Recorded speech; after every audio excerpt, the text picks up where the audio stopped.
Hello， 大家好，我是爱旅行的巧克力。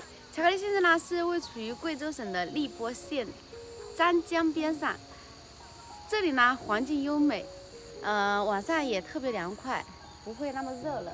那现在呢，我是准备跟大家看点日常。晚上我现在是做了一点粥，先锻炼一下。粥呢要过半个小时再吃，让它凉一会儿。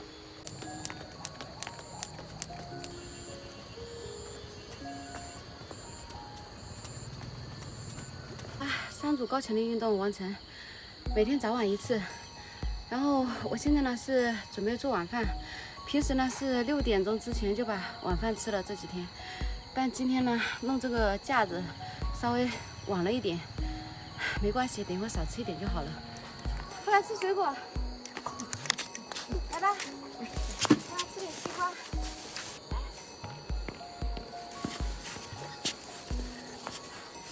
这里呢是我的西瓜皮，今天在路上买了一个西瓜，晚上准备用这个西瓜皮弄来炒一下，就可以做一道菜了。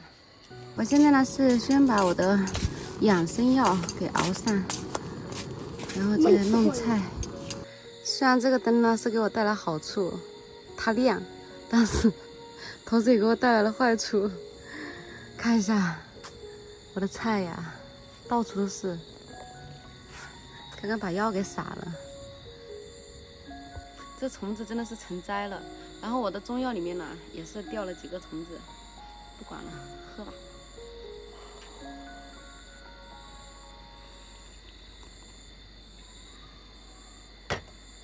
烫。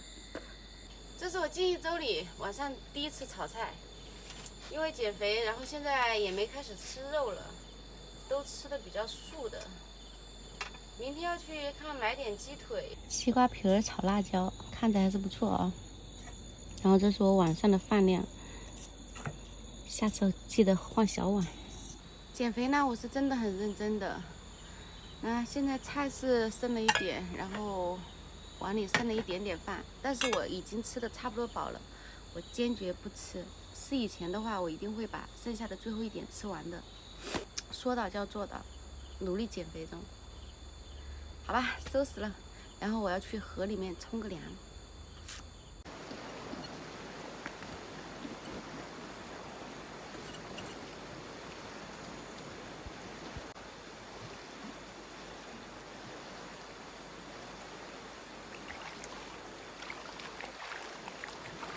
吃完饭收拾好过后呢，是在这边河里面洗个头、洗个澡，天然的洗浴中心。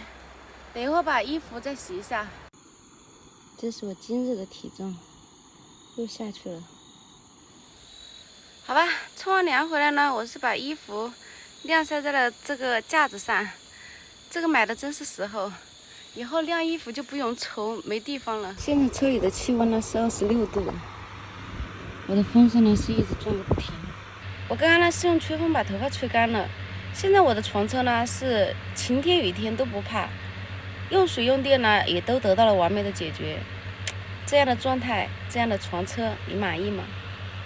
好吧，睡觉了，晚安。